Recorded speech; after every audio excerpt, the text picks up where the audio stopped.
Well, as tough as it was on Saturday to swallow it, tougher. I am really proud of my team. They competed their tails off. We played as hard as we've played all year. We dominated the best team in the country for 30-something minutes, and we have to figure out how to close games. And I say we, that's me, that's our, all of our players. We've got to figure out how to finish games and close games when teams are in panic mode and they're drawing up defenses in the sand. Give Duke great credit. Their kids never quit. They battled. They turned us over, it seems like 1,000 times in the last 4 or 5 minutes. I am stunned, but I love my group. I feel for them. As I said, I thought we outplayed the best team in the country for a long time, and our team will grow from this. As hard as it is to accept, we're going to grow from it. There are going to be better times, and now I'll take your bullets. We got microphones. Anybody? Questions? Coach, why was the half-court offense so stagnant once Duke went zone? Well, we were out of sorts because by the time we crossed the ball across the half-court line, we were limited in our time, in our shot clock. They were in a very, very extended 2-3 zone, and their hands were everywhere.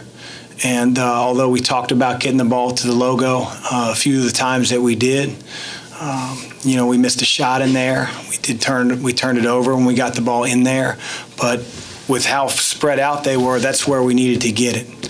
And we didn't handle their zone. We just didn't do it. So you give them great credit. They have makeup ability and athleticism and length that most teams in college don't have.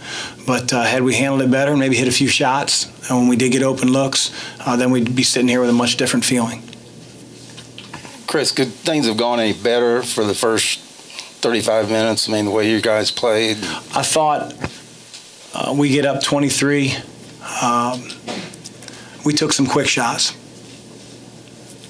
And, our maturity, our ability to be in that moment, maybe for the very first time, for some of us, it wasn't handled the best way. And, you're up 23, 19, whatever it is. You don't want to call a timeout in that situation. You want to get that message relayed to our guys. But I thought there were a few times where we took quick shots. And although they may have been open shots, it didn't allow us to get where we needed to get defensively in transition to get matched up and make it a 5-on-5 game. And again, there are a lot of different areas that we got to learn from. And that part, when it went from 23 to about 12, a big area we got to grow from. Why was their pressure so bothersome? We've been bothered by a lot of several long athletic teams. And, we have smaller guards, but it's no excuse. We've got to be able to catch the ball at our spot, just like we did for the first 30 minutes. When they extend full court pressure, we got to be able to break it and get us in something and find the soft spots, be able to pass fake, meet passes, and finish. When you get up by 23, do you have to fight the urge to nurse the clock and continue to attack? What's the thinking there, and anything that you wish that you would done differently? That's what I tried to relay to our guys during the course of play, Tim, is that, are you open? Sure. But, Malik, and again, this isn't all on one guy. This is on all of us. But, a shot with maybe 26, 25 seconds on the shot clock from your center, from three, you can probably get that look really anytime. So let's try to prey on their panic, on their extended in passing lanes, pass fake, and get layups and open shots at the end of the clock. What was the explanation? It seemed like the last call was a charge on Reddish, and they went to the monitor and called on Ryan. What did they explain? They said that Ryan's heel, was in the restricted arc, and obviously it's a reviewable play, I guess.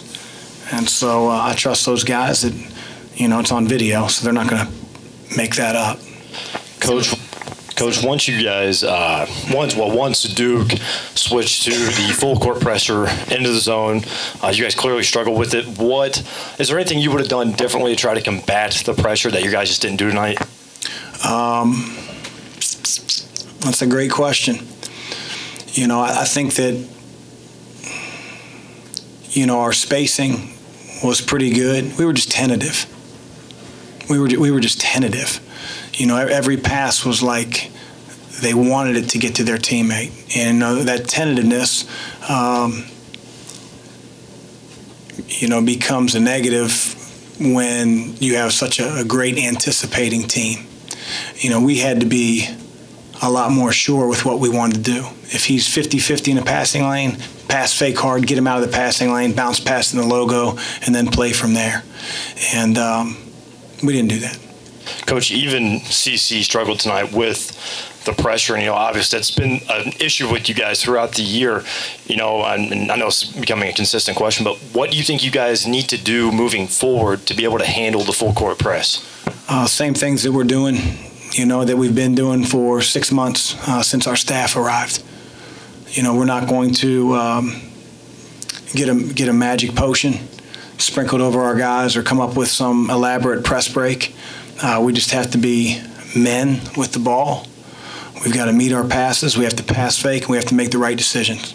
Some of those late turnovers down the stretch, do you think that was because your guys got a little bit panicky and were trying to make bigger plays as the lead got narrower and narrower? I don't think they were trying to make bigger plays. I think they were, playing timid. We haven't played timid all year. But when you get in the situation, they're humans. They're humans. They're great humans. It's one of those things where they saw the lead evaporate. They're trying to make the best play they can. But my job is to keep these guys up. I told them that's the best team in the country. For 30-some-odd minutes, we were clearly better. Two more. Are you concerned that this is going to linger, and how do you stop that from happening? Sure, it's a concern. But I also feel like, I got some of the best guys in the country in that locker room. They got great character. I'm going to come back, on Thursday when we practice again and keep stressing the same things that we do every single day and just try to grow from it and get better. You kind of stole my question. I was just going to say that a bunch of the guys on this current team experienced the Virginia loss last year, which was also a big gut punch. Is there any other way to communicate that with them about kind of just picking it up and moving along? Can you say anything right now that? It's sports. Adversity's a fact of life, man. You're talking to a guy that had 3 ACLs in college. Thought he was going into the NBA. And boom, God had a different plan. So if we have the opportunity to, learn from some tough times and tough moments, then that's exactly what, we're going to aim to do. My belief in these guys is crazy strong, and that's not going to go away over a really tough loss. But hey, man, you lose some tough ones. You're going to be in sports at this level. It's going to happen.